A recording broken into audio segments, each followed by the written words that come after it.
I never knew how disconnected from myself I was until I was halfway up the mountain on Old Rag, questioning whether or not I could finish. When I first got there, I was with my best friend, Tara. Hi, Tara. Shout out to you. We had gotten into the parking lot at Old Rag at about 8 a.m., maybe a little earlier, and we had to park further out because the parking lot was already full. And it was around this time, actually, in June, which is when I'm recording this, by the way. We decided to do Old Rag. Now, I was very nervous. I had been living with constant stimulation. And if you know how that feels, you know exactly where I was. And I was very nervous. I had just gotten used to doing harder hikes again, and I didn't want to do this one alone. Mostly because I hadn't done anything to this caliber, and I had heard stories about it, and I had heard about people getting injured and dying on this trail. So I was like, okay, you know what? I'm gonna go with somebody just in case so that I have some backup here if I need it, which it turns out was kind of smart, and I'll get there. But just picture the fog and everything and the parking lot already being full. And I was just standing there and I was so nervous. I was shaking. She was nervous too because she had never done it before. So both of us were newbies doing this hike. This hike meant a lot more than just the hike.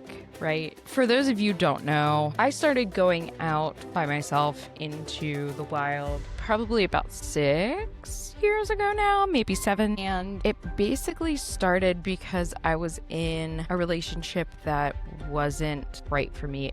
It was very toxic. I had said that I really wanted to do this hike. And he was like, there's no way you do that hike. And I said, what do you mean? He was like, yeah, you would never finish that hike. So that just describes you what kind of relationship I was in. He took away my power, essentially. And honestly, what I thought would just be a difficult hike ended up changing how I viewed myself entirely.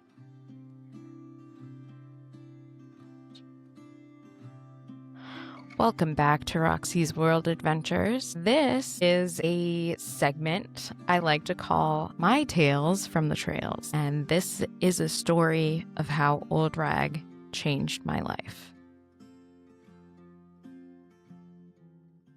For those of you who don't know, Old Rag is located in Shenandoah National Park. This is one of the hardest hikes on the East Coast. Now, there are plenty of hard hikes, so I'm not saying it is the hardest, but it is one of them. And it's well known around the area for being one of the hardest hikes. It's about 10 miles long. You basically go, I want to say it's 2 miles. You're going up switchbacks the whole time. So you're constantly going straight up for 2 miles. So that's about an hour. And then you have 2 more miles of a constant rock scramble.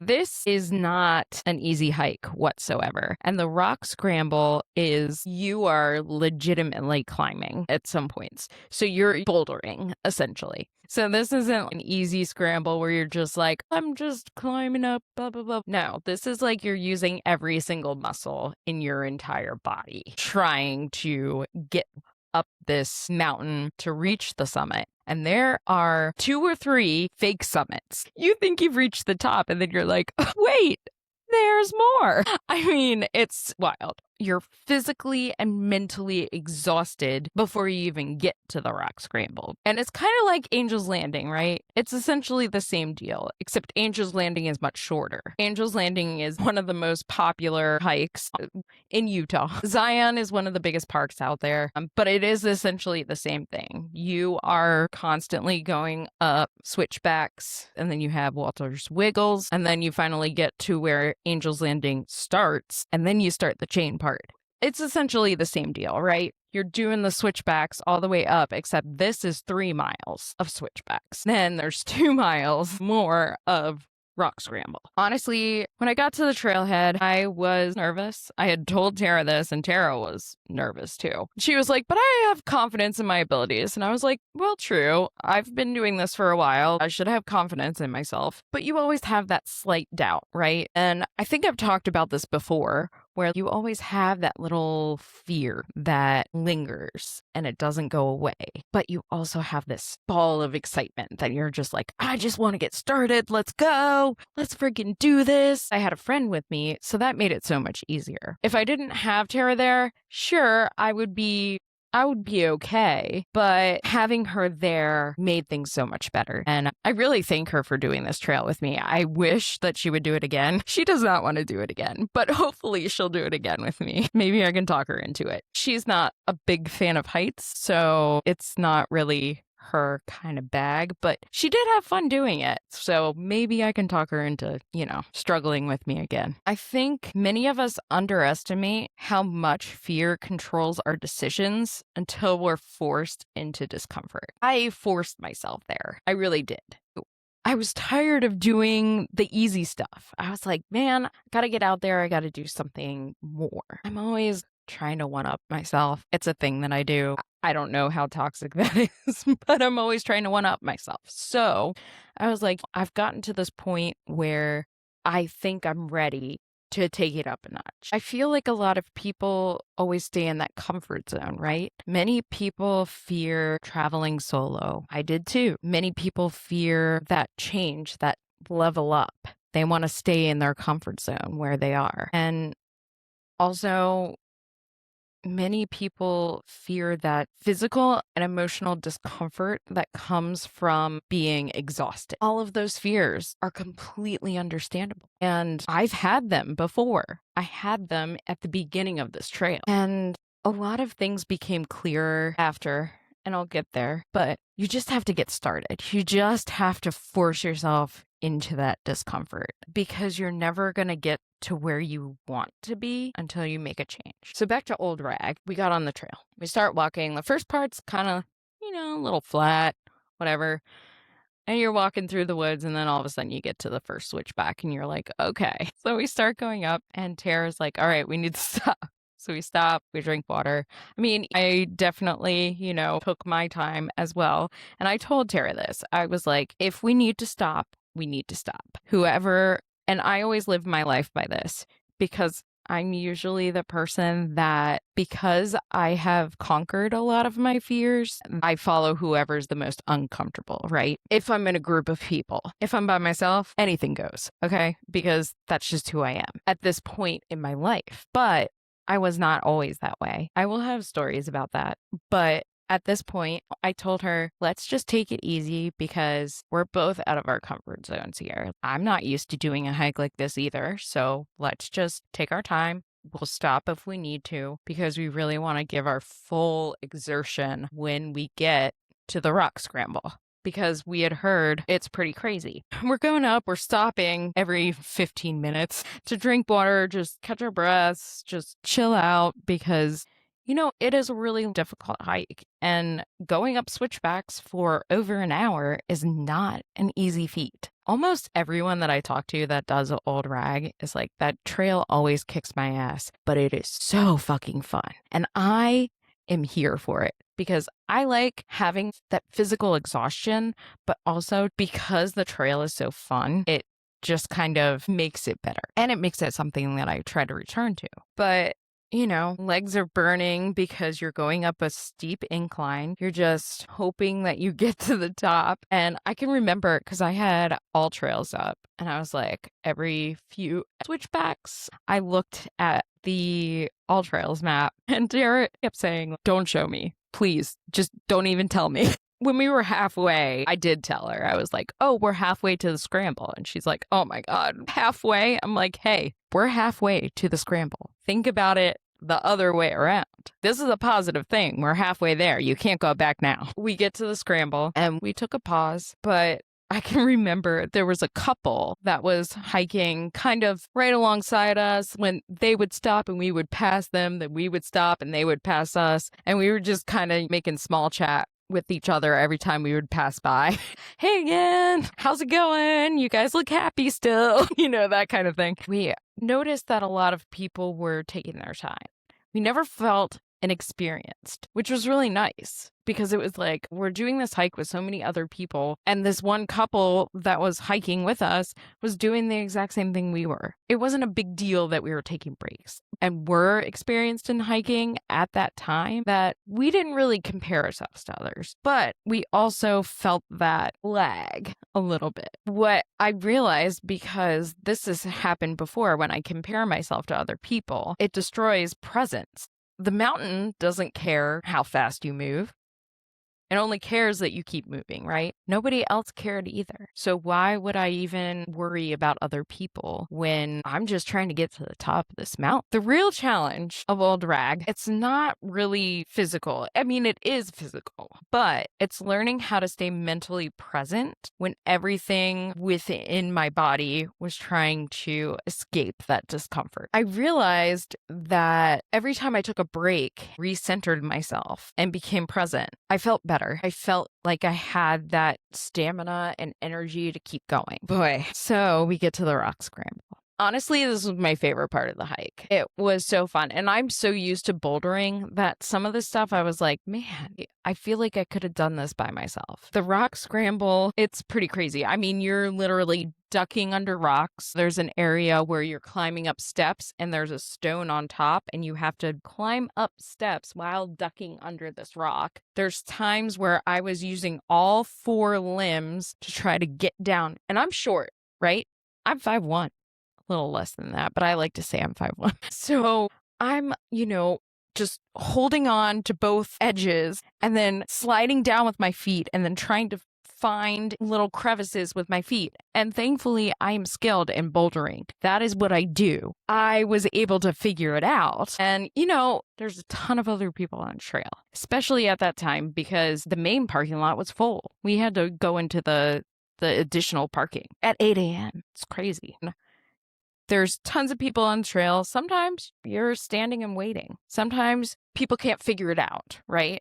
So they take their time to get up, which is perfectly okay. I had some problems too that I had to figure out, and I was holding up the line. It is what it is. Sometimes you just have to wait. You're going through tight spaces. You're sliding through walls. Your adrenaline is pumping. And that was what was the funnest, because it was just like being in flight mode where you're just continuously going and going and going, fight or flight, right? Your nervous system is cranked up. Sometimes you're uncertain of where to step. Sometimes you have to take a leap and legitimately take a leap.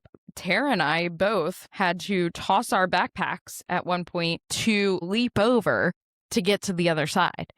There was a guy that fell. He was only wearing tennis shoes.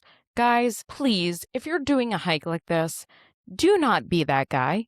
Do not wear tennis shoes on top of a mountain where you know well enough that it might be slippery. You're climbing on rocks.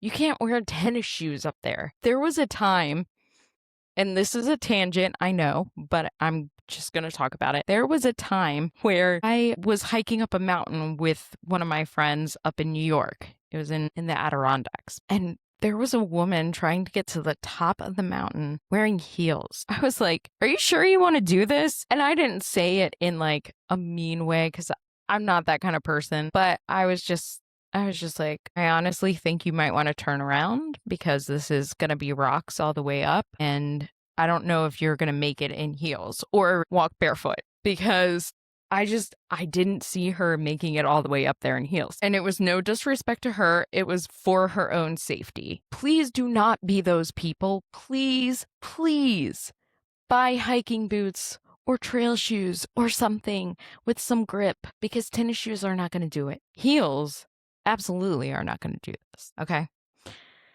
So there was this one area where I struggled, and it was really funny because there were 2 areas. The one was when I was trying to figure out how to get down this wall, and I was kind of like Spider-Manning it down, shimmying, doing the little shimmy. There was this other spot where it was a slide, or I had to figure out how to step and like kind of get my weight shifted in the right places, and I couldn't figure out how to get my foot far enough down without falling. So I decided to use the slide. my God. So it was fun, don't get me wrong, but it was scary because I was literally sliding down this rock and I was sliding down pretty fast. And it was very uncomfortable for me because I was heading towards the edge of a cliff and I was like, this could be the day I die. Thankfully, I am here telling you the stories. Spoiler alert, didn't die.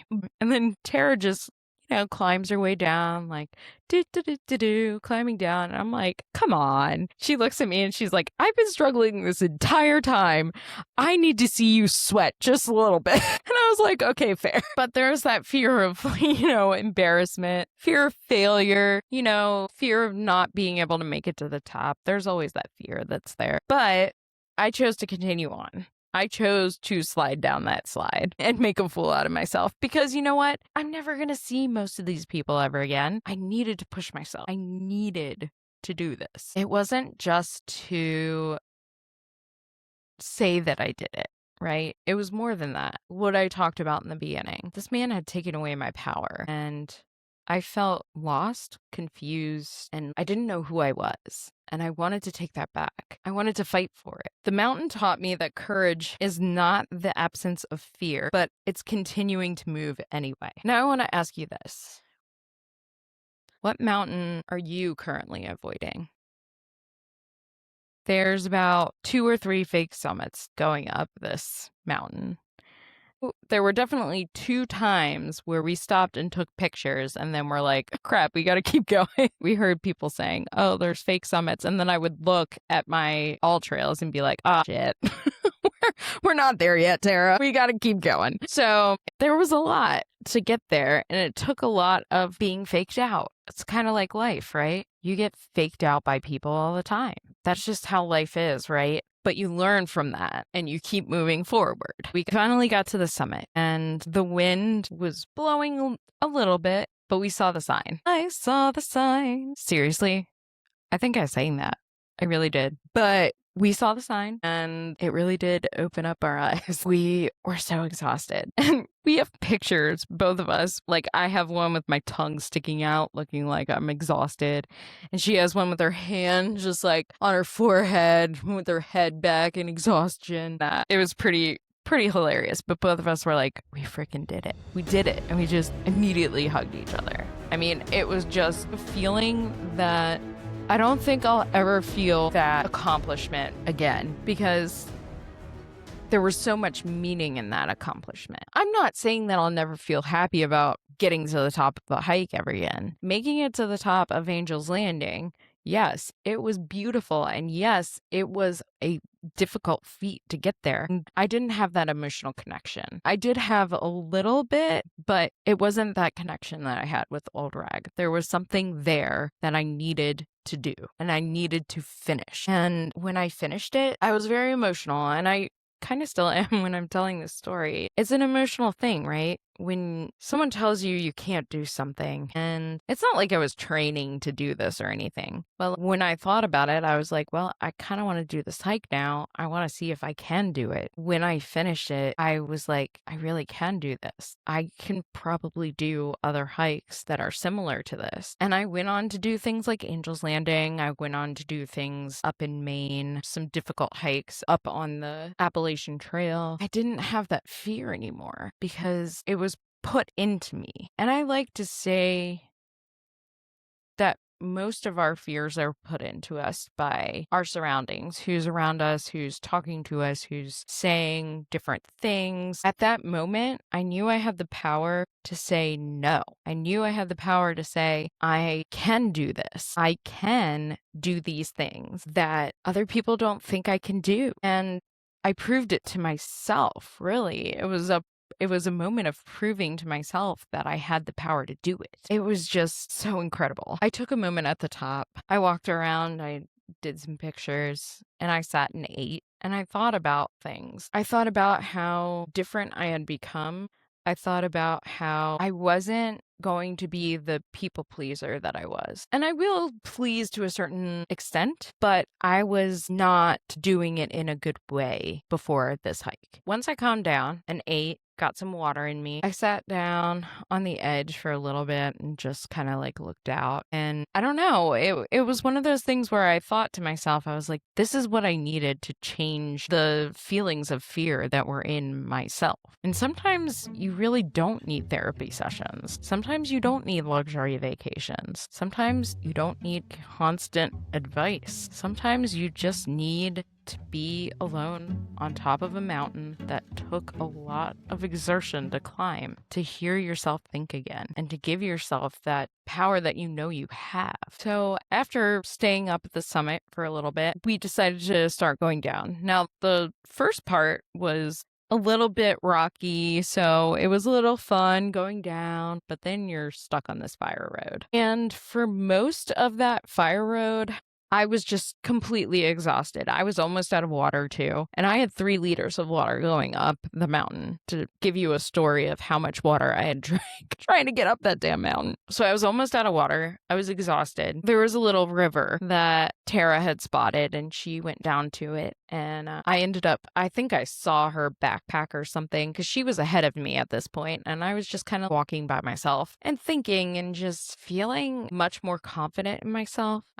Although I was exhausted, I was feeling so like I could conquer other places that I've been wanting to go to. Not that I could conquer Mount Everest, because let's be realistic here. But I could do other hikes on the East Coast that are reportedly hard and not really have an issue doing it. I trusted my intuition. So the fact that I kept pushing forward and saying, hey, I'm going to continue doing this. This is something that I'm going to do. I'm going to make it. I'm going to finish it. And once I hit that parking lot, I'm going to feel so freaking good. And I did it. I felt less fear. I felt less discomfort in being in a situation like that, where I knew the hike was hard and there's all this fear going around about, oh my gosh, people have died here and blah, blah, blah. Enough to say that when I went on Angel's Landing, I said that was not scary at all to me. I was not scared at all. At all. I wasn't even scared coming down. Coming down is a lot scarier than going up. I will tell you that. But still wasn't that scared. And there was a woman behind me. We were kind of crossing paths with each other and we were chatting, and she was visiting from the East Coast. I want to say it was like New Jersey or something. But I was like, oh yeah, we live nearby there. I asked her if she's done Old Rag, and she was like, no, I haven't done Old Rag, but I did a hike in Maine that was pretty hard. And I was like, oh my gosh, I know exactly the one you're talking about. So we started talking about hard hikes, and she was like, well, how would you say this compares to Old Rag? And I looked at her and I said, there's probably more people that know about this than Old Rag. So they're going to tell you this is the hardest hike, or this is the most known hardest hike, blah, blah, blah. Which, I mean, it's true. More people go to Zion than they do to Shenandoah. There's a reason why Zion has buses that go through the park. And it's because there's too many people that go in there and they need to have a shuttle. So I looked at her and I said, I really don't think this was that bad. I would say it's a 5 out of 10. She was like, wow, what would you say Old Rag was? I was thinking about it and I said, in retrospect, it was scarier, definitely, because there's not a chain to hold on to. So you're really relying on your physical strength to deal with this. You are still doing that on Angel's Landing, sure, but not as much. You have a chain to hold on to and you can relax because people are coming up and down and there's only one lane, so you can take breaks and stuff like that. Old Rag, you have a line of people and everyone's going in one direction. I looked at her and I said, I would say it's probably like a 7 or an 8. She was like, oh, wow. And I said, well, think about it. Here, you have a false sense of security, right? You're holding onto a chain for most of it. And I'm confident enough in my ability to balance and to boulder. I don't really have anything holding me back here. And she was like, oh, yeah, I guess I didn't think of it that way. And I was like, well, in Old Rag, there's nothing to hold on to. So you're really relying on everything that you have. So I would say it's a lot harder and a lot more mentally exhausting. And it's also longer. It's miles longer. Like, over double. Just knowing that I had done that and knowing that I had that experience when I got the Angels Landing lottery, when I got the tickets, I was like, heck yeah, I'm going to do this 100%. Transformation rarely looks dramatic, right? It rarely looks dramatic while it's happening. Sometimes it does. In my case, it was more internal, but sometimes it looks like one difficult step after another. My transformation was really reclaiming my identity. It was really reclaiming what I had lost. And unfortunately, I gave that away. In reality, it was something that I needed to find within myself. I encourage you to seek experiences like my experience on Old Rag, especially if you're going through something similar. You need to just cut out the noise and really do something that's out of your comfort zone completely. If you need to bring a friend, that's fine. But take some time to yourself. Just have that moment. Tara and I are very good with each other. We are best friends. So we know when each other needs that time to just be apart for a minute and just go and observe things in our own space. And then we come back to each other and then, we ate together and whatever. But there was that time where both of us had that feeling. And we both just instinctively knew that we needed that time to move to separate areas and have our own meaningful connection with the hike. The most meaningful journeys are not always the farthest ones. Sometimes they begin the moment you stop running from yourself. What place has changed your perspective? Think about this. Reaching the top of a mountain, the sun setting over the mountain, your boots are just covered in dust, but you're reveling in quiet gratitude because you had just finished the most difficult hike you have ever done. A feeling that shifts your life forever.